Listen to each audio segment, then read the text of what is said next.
ตัสสะภะคะวะโตอะระหะโตสัมมาสัมพุทธัสสะนะโมตัสสะภะคะวะโตอะระหะโตสัมมาสัมพุทธัสสะนะโมตัสสะภะคะวะโตอะระหะโตสัมมาสัมพุทธัสสะพุทธังธัมมังสังฆังนัมมัสสามิ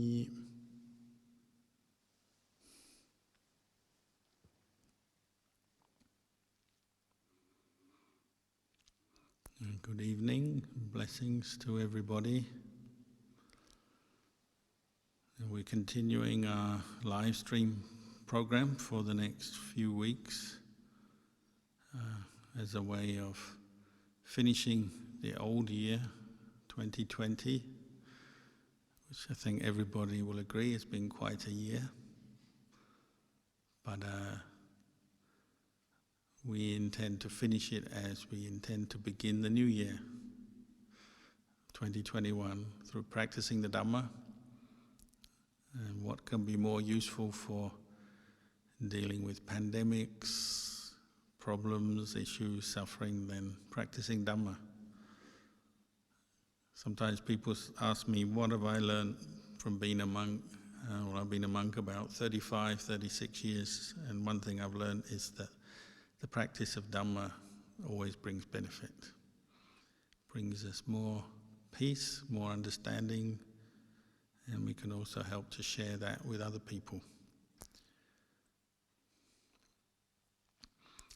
Another thing I've learned through the pandemic is the practice of what we call Brahmaviharas, those sublime states or sublime attitudes that one can develop both in meditation but just also attitudes to develop in daily life.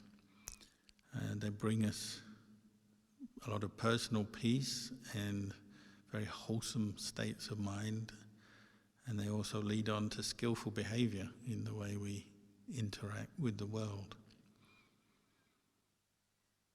The Buddha himself said that one of the practices of a Buddha is every morning at dawn he'll meditate, as you would expect. Before dawn he'd be sitting meditation and would survey the world. Normally you think survey the world, you need some kind of machine to do that. These days you think like that. You need to survey the internet or get a radar, survey the world. The Buddha just uses his mind because it's so well trained, so clear, so sensitive. He could survey the world and see what beings were ripe for awakening in whatever realm, usually humans, but occasionally devas, brahmas. And he would then adjust his day accordingly.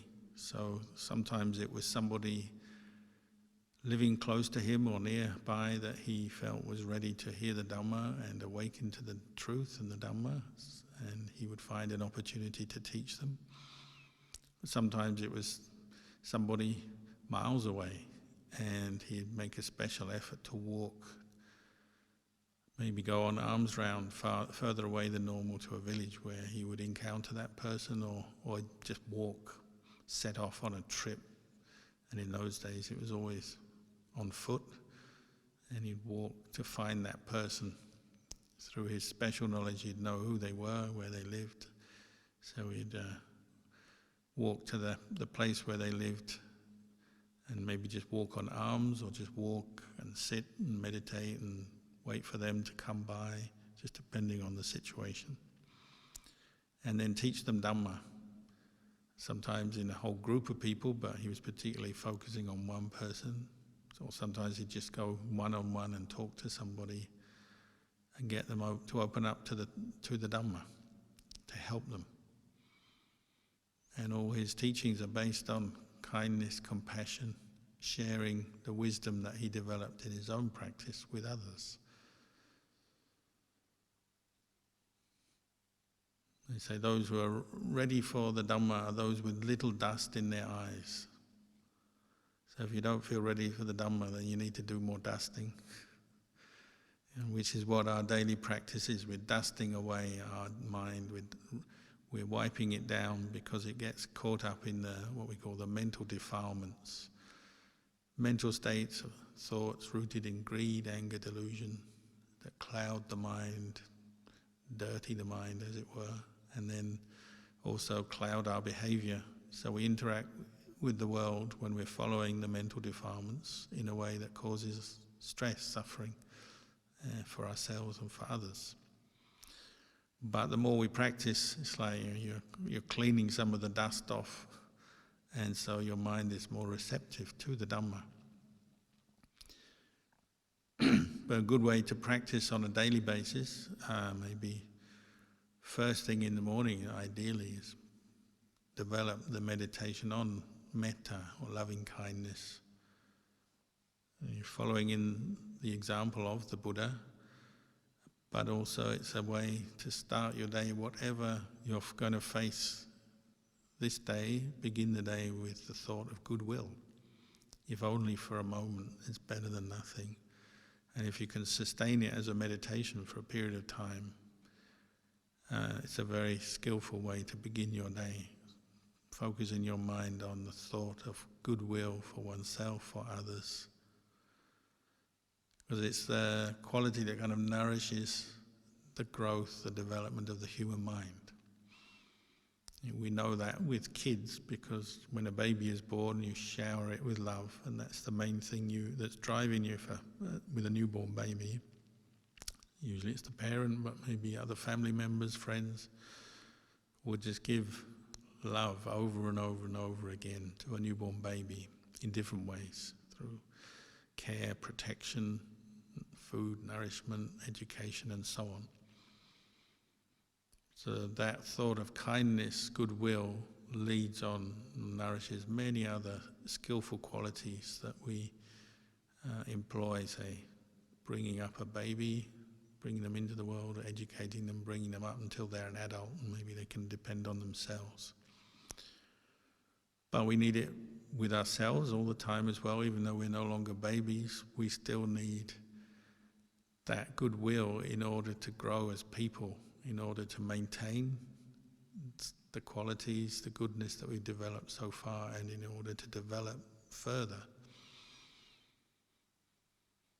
And this practice of loving kindness is not just an antidote to the opposite, anger, ill will, hatred. It's also a preventative. It's for use when those unskillful qualities arise, but it's also going to prevent you falling into them.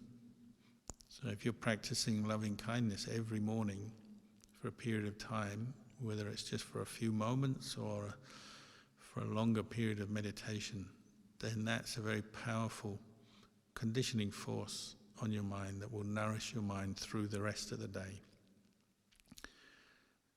And like most meditations you do, if you do the practice regularly, then you could almost say it becomes like the default attitude of your mind through regular practice. It gets harder and harder to become angry, to fall into more selfish or cruel ways of behavior if you're practicing metta every day. Doesn't mean to say it's easy, because quite often we do have to deal with negativity. We're feeling down, depressed, or we've got problems in our life that we let fill our hearts and minds. The worries, the anxiety, the anger fills our minds in terms of being like endless thinking about those issues and thinking in negative ways. So sometimes it's quite a challenge to bring up goodwill, but it can be done. It's like you're chipping away little by little, changing the mental habits for the better.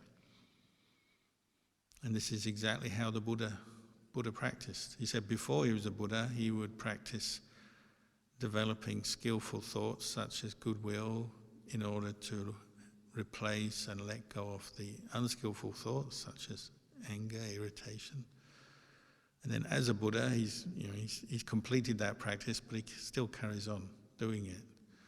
So every day, basically using his mind to think of the benefit of other people, using his wisdom, his skills, his energy, whatever resources he had to help other people for the benefit of others, to teach them, to show them by example, lead by example, to teach them, advise them, sometimes advising people, ahead of danger, pointing out where they're falling into danger in their life, sometimes correcting their wrong views, wrong opinions about things, misunderstandings, sometimes giving them comfort when they're ill or afraid or stressed in some way. So many different ways. He just would spend all his energy devoted all to the benefit of others. We may not be able to do that yet, especially you turn on the TV or the radio or whatever and you look at the news and you might think, oh, this world full of suffering. Maybe in other parts of the world more suffering than in Australia. Maybe other parts of the world, you hear the news about COVID, or some places there's war or whatever, and you might feel, oh, I don't have enough goodwill to sort all that out. But you don't need to go that far. You just start with yourself. That's a good starting place. Have you got enough goodwill for yourself as a human being? Can you bring that thought up for yourself? And sometimes it's easier, sometimes it's harder. When you're caught into self-aversion or you're fed up with life, well, it's hard to bring up goodwill. But that's where you start. It's very difficult to solve the conflicts and the problems of the world if you don't also try and solve them internally in your own heart. So this is why the Buddha encouraged us in this way. Practice goodwill, begin with yourself. The basic attitude of goodwill, well-wishing to yourself as a human being. And then that kind of informs the way you look at things and the way you talk to yourself and the way you look at the world as you go through your day. So if you're starting from goodwill, it may also bring up the question like, well, what is truly good for us as human beings? What's the best for me as a human being or for the people around me, family, friends, work colleagues, neighbours? What is good for people? What do they need in order to be happy as human beings, successful? So it leads on to that kind of reflection. And the whole of the Buddhist path comes out of this wish. You might say the Buddha has understood how to pacify his own mental defilements, bring his mind to peace, clarity, understanding, true wisdom, freed himself from suffering. And then that was what he was wishing for others. And so that led on to the teaching, the whole Buddhist teaching, which we have available to us and we can follow. So that's our good fortune.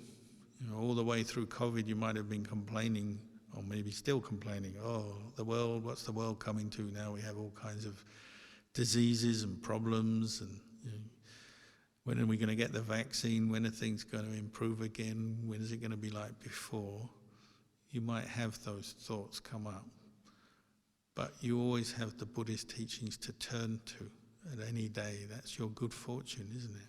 They haven't been lost by COVID or whatever else is going on in the world. It can't destroy the wisdom, the compassion of the Buddha. So it's something you can turn to. And that's why we say when you practice following the Buddha's teachings, you're taking refuge in the Buddha, the Dhamma, the Sangha. And when you take refuge in something, it means it's something you keep turning to over and over again. And you get a lot of strength from that. The practice of goodwill, bringing that up as a thought, strengthens the mind because it's a very wholesome, skillful thought. Skillful thoughts, wholesome thoughts, they make the mind stable, steady. That's what they do. That's not a theory, that's the practical reality. A true thought of, say, loving kindness stabilizes your mind. So it's a great thing to bring up if you're facing the opposite. You're facing instability of mind, worry, fear, anxiety, anger, greed, obsession, all the kind of more unskillful negative states of mind do the opposite. They make the mind waver, not steady, not at ease. They disturb it. Whereas wholesome, skillful thoughts bring the sense of ease, bring out a sense of more peace, and they stabilize the mind. So you're on firm ground when you develop the thought of loving kindness. Of course, developing the thought of loving kindness doesn't always lead to immediate outcomes in terms of relations with other people or solving the problems around you in the world. Things take time. They don't always solve just like that. But you're on a stable footing. You're on a firm foundation when you start from a place of loving kindness.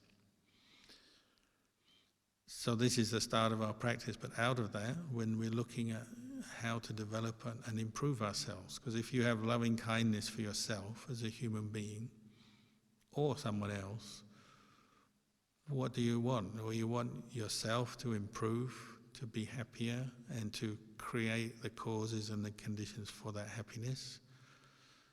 Or if you're thinking of someone else, you have goodwill for them, you want the same for them. You want them to improve, to change for the better, become a better person, a person with a more peaceful mind, having less stress, less suffering.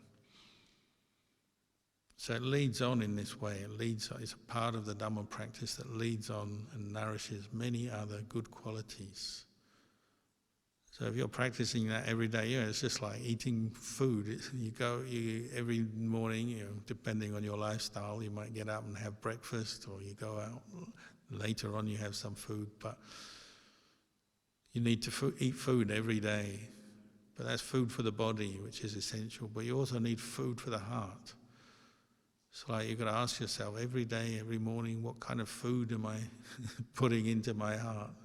What am I stuffing in my heart every morning? If you enjoy your breakfast, you eat your cereal or your toast or whatever it is you have. You eat that, so you've got energy to go on for the day. But what are you doing for your mind in the same way? A practice of metta or loving kindness meditation every morning can do just the same, maybe even more beneficial than eating food in the end. So if you eat food but then you're miserable because your mind is all over the place and you're caught up in negativity, well, it's not so good, is it?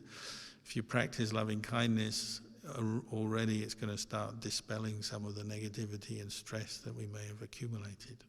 So you may even say it's more valuable food for a human being than physical food. That's something you can argue about maybe, but I would say it's important, because when you practice loving kindness, you focus your mind on that. The more you do it, and the more mindful and aware you become as you're doing it, what's the result? Well, the result is your mind becomes stable, calm, peaceful, and some of the wholesome qualities that the Buddha pointed to start to arise.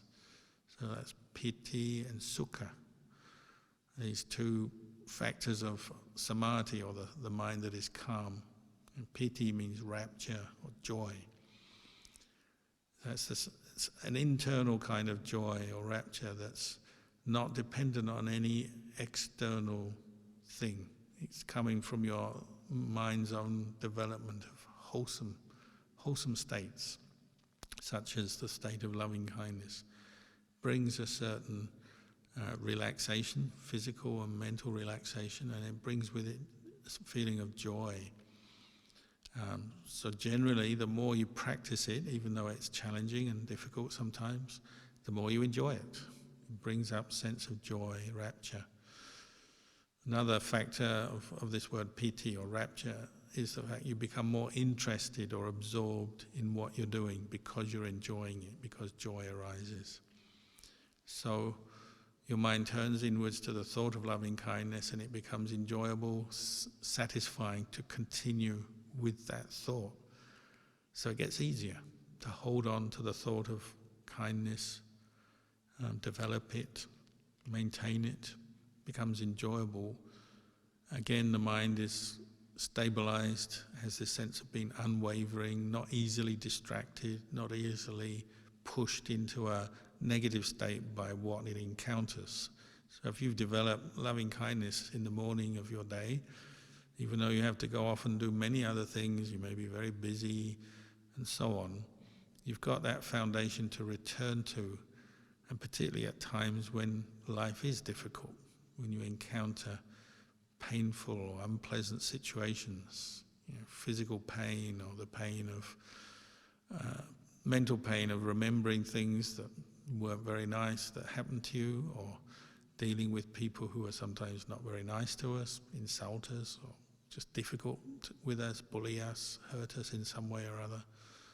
When you're encountering those situations, you have this foundation to deal with them better.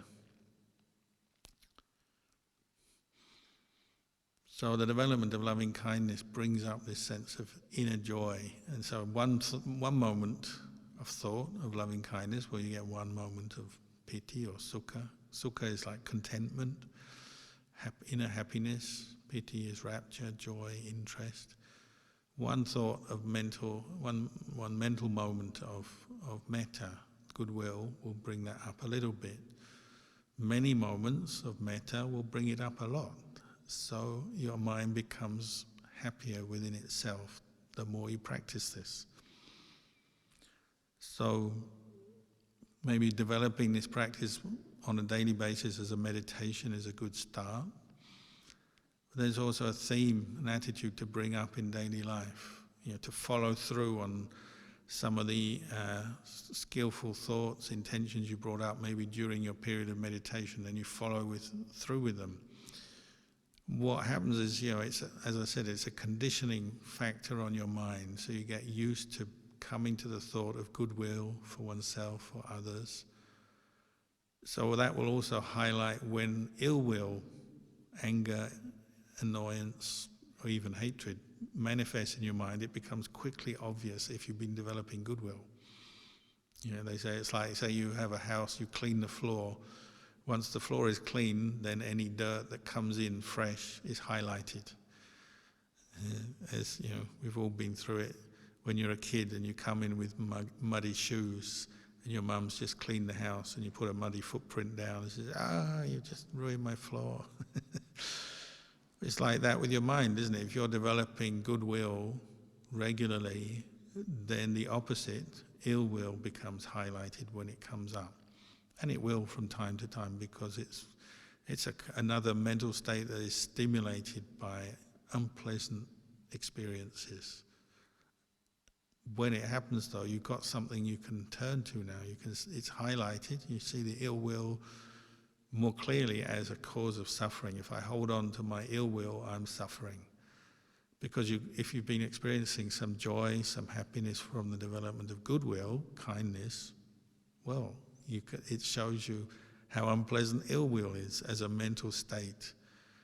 And that's how you're learning. This is how the Buddha encouraged us to develop our path of practice, is learning from your experience. And sometimes you need to compare things. So you compare the mind of goodwill with the mind of ill will.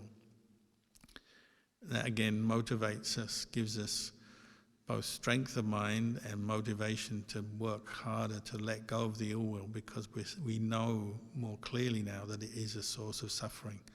If I hold on to these negative states, I keep thinking angry thoughts and holding on to them, identifying with them, I'm going to suffer. If I can let them go, I'll be better off. You might call that an insight, just an insight into what is suffering and what is not suffering. And insights in Buddhism means, it means a certain wisdom and understanding has arisen in your mind, and then you can act on that, and it will inform or help you to determine wise behavior from there on. So like the more you understand what is goodwill and practice it, the more you understand what is ill will and practice letting go of that, then in the future it's like any time it's coming up, this is a problem, this is a cause of suffering for me. And you work in this way. And partly this is working on the level of emotions, so like development of rapture, piti and sukha, joy, contentment of heart. These are like positive emotions that you feel as much as think. They're positive feelings that the more you become experienced with practicing with this, the more you feel it, the more you know it, the more you're familiar with that experience, and the easier it is to turn to it when you need to. And then the negative emotions, ill will, hatred, annoyance, irritation, you're seeing the effects of them. They're both on the affect you on the level of the heart, so you feel, your mind, your heart is constricted, it feels tense, stressed with the negativity. And then on the level of thought, well, the story that you're telling yourself in your mind, the thoughts coming up based on ill will be negative and reflect that. So the more we practice goodwill, it highlights ill will, and then it also will help develop some insight into how to develop more goodwill and let go of ill will as a practice. So one thing the Buddha pointed out is when you get caught into ill will, what are you doing in your mind? Well, you tend to be focusing your mind on something you don't like. You've fixed your mind on a perception that this is bad, wrong, not good for me, this is painful, this is unpleasant, and then you can't let go of it, and so you keep generating thoughts of ill will. So it could be certain feelings in your body. So you're meditating and you feel pain in your legs. If you keep thinking of that pain without much wisdom or mindfulness, will put you in a bad mood sooner or later. Most people will probably find it's too difficult and just get up and do something else. But if you were to stick with your meditation and you were feeling some pain in your leg, and you keep sticking with it and keep getting irritation coming up, your mind might become very unstable because of the ill will. You have a very unpleasant time of it until either the pain subsides or you get up and finish. That's just a simple example, but from that you can see all kinds of unpleasant experiences come up through our day, because that's the nature of the world we live in, isn't it? We're not always getting pleasant experiences every moment of every day. We get a mixture. Some things are pleasant, some things are painful, some things are more neutral.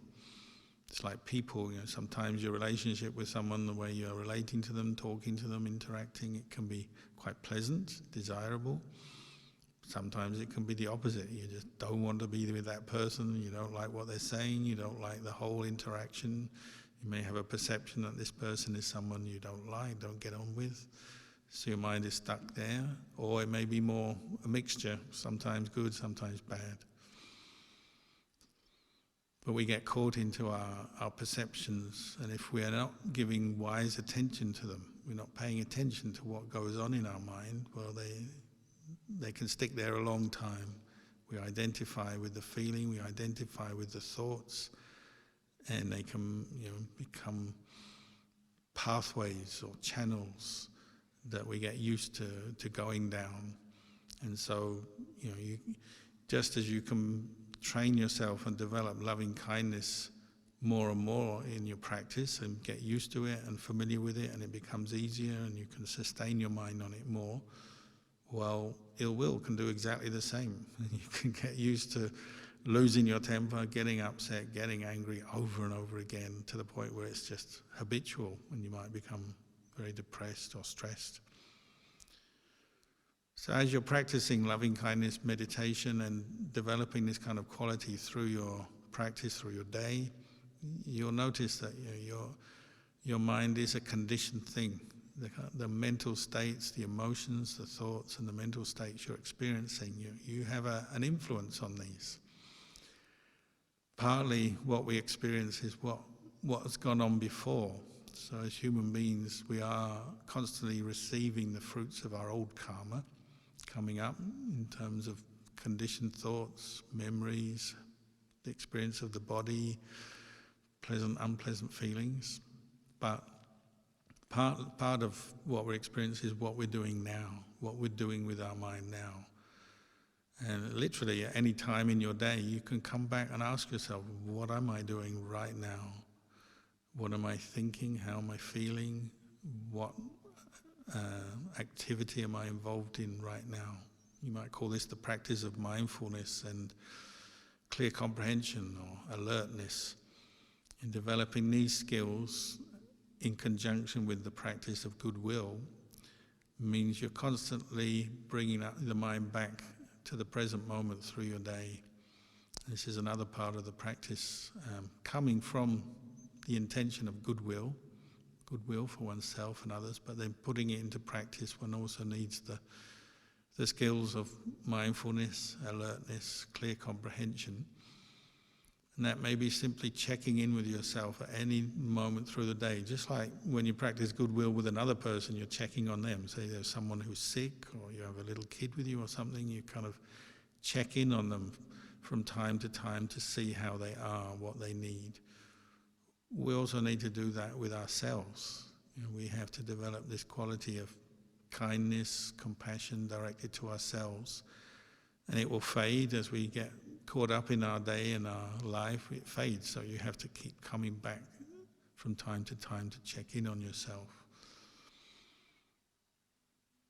So the practice of mindfulness and goodwill go hand in hand. And when monks, we're forest monks, and when we go out into the forest, whether it's just living in our huts in the forest here, or when you go traveling to other places where you stay in the forest, camping, or maybe just in a hermitage somewhere, what is it that you rely on most? What do you take as your refuge? Well, you think of the Buddha often, because that's a good refuge, a good starting point, but you tend to keep reverting to goodwill and then mindfulness over and over again as two supportive qualities. And really anyone living in the world, you don't have to be a forest monk living in the forest. These truths apply to anyone. If you keep returning to the thought of goodwill and keep establishing mindfulness, awareness, clarity around what you're doing, then you're in the best position to meet with whatever life brings to you. So whether you're a monk in the forest on your own, living somewhere where there's maybe weather, you have to deal with the weather, or you have to deal with disease, or even sometimes wild animals, or feelings of loneliness, whatever it may be, you've got something you can turn to at any moment, any time. You've got your practice of goodwill, the practice of mindfulness and clarity to help look after your mind and stop it falling into unskillful negative states, or if it has, they help you pull the mind back out of them so you're not stuck with them all the time. Really, you don't have to practice this in the forest, but one of the values of living in the forest, quite simply, is that it brings your practice right to the present moment. You don't have a lot of distraction, which can be one thing that we indulge in too much, the distractions of the senses. So we're always seeking entertainments and pleasures and this and that and the other. When you live in the forest, there's less of that, less distractions, less stimulation of the senses maybe. So life simplifies, becomes a bit easier. So that's one thing that helps in the practice of developing mindful awareness, goodwill. But also you see your attachments quite clearly. So living in the forest, often you have a sense of unease, uncertainty about things, not quite sure about life, sometimes fear because of the surroundings. The idea is that living in those situations, you come back to these two qualities, mindfulness and goodwill, to help you steady the mind and understand how to look after the mind when it's faced with such things. But if you're practicing at home, or you go to work every day, if you're back at work, you use the same skills, don't you? Developing mindful awareness to face whatever your day is going to throw at you, and develop goodwill. And in the forest you may have to be dealing with a possibility of meeting a snake or a storm or something else. At work it may just be the difficulties of getting your job done when there's 101 things to do, the pressures from the boss, the pressures from other people, or maybe the problems of paying all your bills, coming home, running a household. If you've got kids, you've got to look after kids. You may have those problems, but you still can use exactly the same qualities that a monk living in the forest will use. Keep coming back to this quality of goodwill and then mindfulness practiced over and over again. And they'll only lead to good things. The Buddha said, goodness fills up your mind, and the sense of contentment, sense of ease, joy fills up your mind, just like you keep putting drops of water in a big jar. Maybe at first it seems like a lost cause. When's that jar ever going to fill up? You've got a tiny little amount of water and you just keep putting it in. But eventually it will fill up because it's a vessel that can hold water. So if you keep putting water in it, it will fill up. Your mind is the same. If you keep feeding it the right qualities and you keep practicing, little by little your mind fills up. One of the ways they describe piti and sukha, these qualities that arise out of this practice, is you have a sense of fullness. When you feel content, why do you feel content? Well, you feel full in the sense you don't need anything more to be happy. It's a feeling that arises inside. One of the dangers and unfortunate side effects of our modern society is we're very, unwittingly we become very dependent on external things for our happiness. We're always looking for technology, communication, nice food, nice clothes, all kinds of things to make us happy. So we're missing our own mind. We're not seeing it very closely, not checking up on it very well. But when you put effort into this kind of practice, what you find is this sense of inner contentment starts to fill up the mind. So you feel better. You have that sense of peace and ease arising. So then you're less concerned about other things, seeking out the latest fashion or the latest product or getting this, getting that. It doesn't matter so much because you've got a sense of inner well-being that is more sustaining, longer lasting, more satisfying to you. And that helps you to overcome some of the challenges of life. Why could the Buddha or monks, teachers like Ajahn Chah or anyone that you can think of in the spiritual field, why the spiritual teachers, monks, nuns, whoever you've heard of or have faith in, why can they practice like they do? It's because they're developing this inner happiness through the practice. And it's not that they started out with a mind full of metta or full of mindfulness and full of wisdom. They've developed those qualities through the practice. And they've gradually filled their mind up with those qualities, maybe starting with very little, but through their effort they filled their mind up. And that's why they become happier.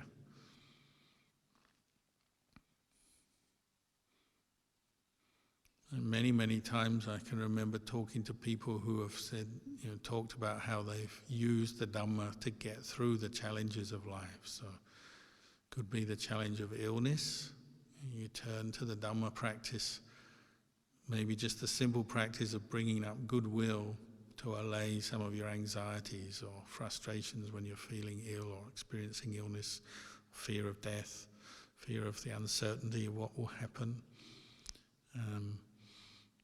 Or the challenges, you lose your job. Many people lost their job through COVID and they got this period in limbo, not sure what's going to happen next, where they're going to get their money from later on because they got no job. But then they practice the Dhamma, they keep returning to the practice of metta, bringing up mindfulness, catching the anxiety, letting it go as a conscious practice, so that they start to relax more and maybe even can enjoy a period of being out of work, even though it can be a little bit uncertain and even fearful. You can be fearful of what's going to happen next.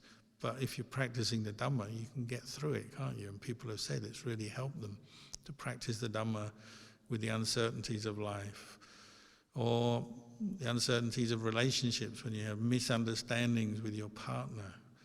If you keep coming back to the Dhamma, metta, mindfulness, wise reflection, paying attention to what's going on, well, you can get through the ups and downs of relationships. You can patch them up, you can forgive each other, you can move on, let go of negativity. So whatever the problem is in life, you can always use the Dhamma, but you have to keep bringing it up in your heart. It does run out sometimes. If you stop practicing, well, it'll just drain away. It's like you have a hole in that jar and the water just drains away. It's like someone who stops practicing. But if you keep practicing, then the water level starts to rise, and your mind starts to fill up with these good qualities. And you just have to be patient enough and keep doing it. As I said, monks living in the forest, they learn this over and over again, to rely on the Dhamma when they're full of doubts, worries, fears, anger, whatever it is, or frustrated desires. You come back to the Dhamma and you quickly find a way through.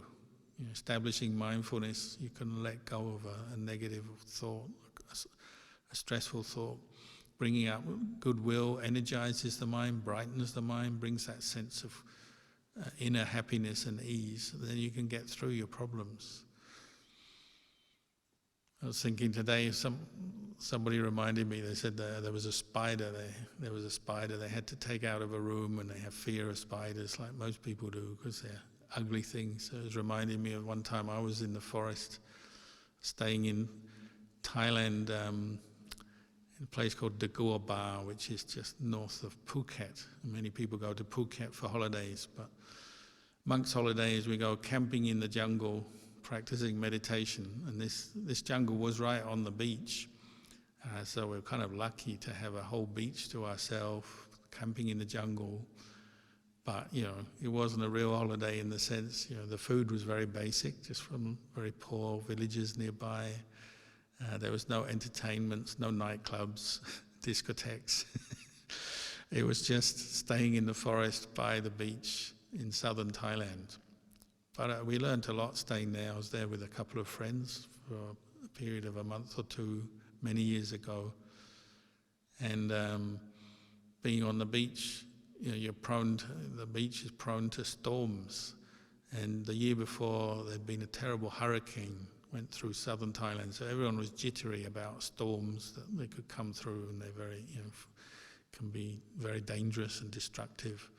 So we're staying in the jungle but on the beach, and then one day, sure enough, a storm started coming up, and we were sitting looking at it, fascinated by the way the clouds, the dark clouds were kind of whirling up in the ocean, the Andaman Sea, and they were forming, and the wind started to pick up, and our little beach paradise started to change into a sort of, there came a sense of foreboding with the wind and the dark clouds, and we thought, oh dear, what's going to happen? We've got nowhere to go because we're just in the forest, in the jungle. There was no one else around.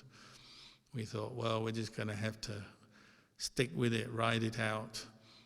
And we realized as the wind was coming in and it started to bring the rain in from the sea to the coast, we had our monks' robes were on a line. We each were camping in the forest, and you put your robes up on a line because all you have is a string line and a little umbrella. That's what you use to camp. And we thought, oh, we better get our robes in, otherwise they're going to get soaked and maybe even blow away. So we all started walking back to where we were camping from the beach, where we've been watching the storm. And the wind picked up, it got really strong, and then the rain started pouring down, and the dark clouds came in, and it started to get a bit scary. So we picked up the pace, we all split up, and I was walking back to my campsite as fast as I could. And as I was walking through the jungle, I felt this wet feeling on my leg. And I thought, oh, must be a leaf that's stuck. The leaves were all blowing around, the birds were flying around, the animals were running around because of the storm. I thought, it must be a leaf sticking to my leg. So I carried on walking really fast to try and rescue my robes. And when I got to my robes, I bundled them up and sort of hug them. Then I looked down thinking, oh, this leaf is a persistent leaf, it's stuck to my leg. I looked down and it wasn't a leaf, it was a tarantula the size of my fist, big black hairy tarantula. So I was looking at it thinking, uh-oh. And as I looked at it, I sort of shook my leg the way you might to try and get it off. So I was sort of going, get off, shaking my leg. And I was thinking, should I be afraid of you? Are you here to hurt me? But then I realized the tarantula didn't want to leave my leg and it was just stuck on it. He was afraid of the storm, obviously the rain and the wind and the disturbance of the storm had got him a bit spooked. So I think he worked out my leg was a safe place to be, so he was stuck on my leg. And I was going, get off. And he wouldn't get off, shaking my leg, wouldn't get off. In the end, I sort of stamped my leg on the ground a bit. Well, if anyone's lived in the jungle, you know what I mean. You stamp your leg and then bugs and insects that are grabbing your leg will tend to drop off. So eventually dropped off, but then he just sat there. And I had to sit down. I went under my umbrella because it was just pouring with rain and I was trying to save my robes from getting too wet. So I was sitting under the umbrella and the tarantula was just there. And we were just looking at each other and I was just contemplating, fear. But the more I contemplated, I thought, well, this tarantula, he's more afraid than I am. I'm concerned because he could bite me, but he's more afraid than me. So gradually, by contemplating, just establishing mindfulness of my own fear, contemplating,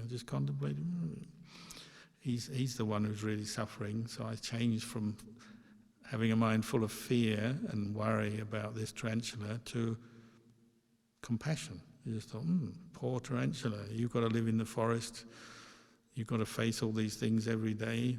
Probably a lot of people don't like you, they try and kill you, and it's not easy being a tarantula in a storm. So I thought, okay, I wish you well. So all the fear departed, and I spent an hour under an umbrella with a tarantula riding out the storm. Eventually it went, the storm passed, the tarantula went away, I went back to see my friends, all was good. And then the next morning one of the villagers came in to that part of the forest and he was asking, how did you fare with that storm yesterday? It was pretty fierce, wasn't it? He said, yeah, but we survived. We got very wet, but we survived. And he said, you picked a good place to come and camp and meditate here because none of the local villages will come to this part of the forest. And I said, why is that? He said, because it's full of tarantulas. And last year someone walked through here and a tarantula bit them and killed them. So I was thinking, good thing he said that this morning, not yesterday. But that's life. There are things in the world that can threaten us sometimes. But what do you do when you feel threatened or you have fear? You come back to the Dhamma. You establish mindfulness, establish goodwill, and you deal with whatever comes. So in that situation, I was lucky that tarantula didn't bite me or attack me. And often it's like that, isn't it? You practice mindfulness, goodwill, and you get through things.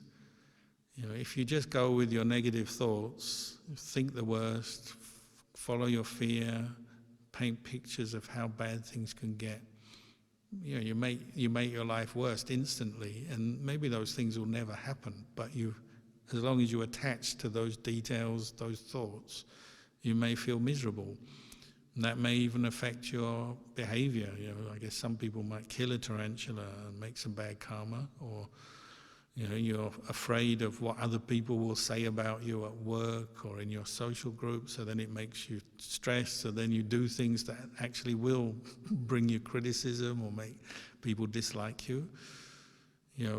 The way the Buddha encouraged us to practice is not follow the negative thoughts, recognize them, understand where they're coming from, but then practice to let them go. Free your mind from suffering in that way, whatever the situation. So the practice of metta, mindfulness, I'd recommend every day. Maybe begin your day with that before you do your yoga, before you have your breakfast, before you brush your teeth, whatever it is you do in the morning. Why not get up and practice some loving kindness, practice some mindfulness? That will set you up for whatever the day has to throw at you, good or bad. And maybe some days, nothing much happens, that's fine. But at least you've got this good state of mind to help carry you through the day. So maybe for tonight I'll just say this much and wish you all well, and we'll meet again next time.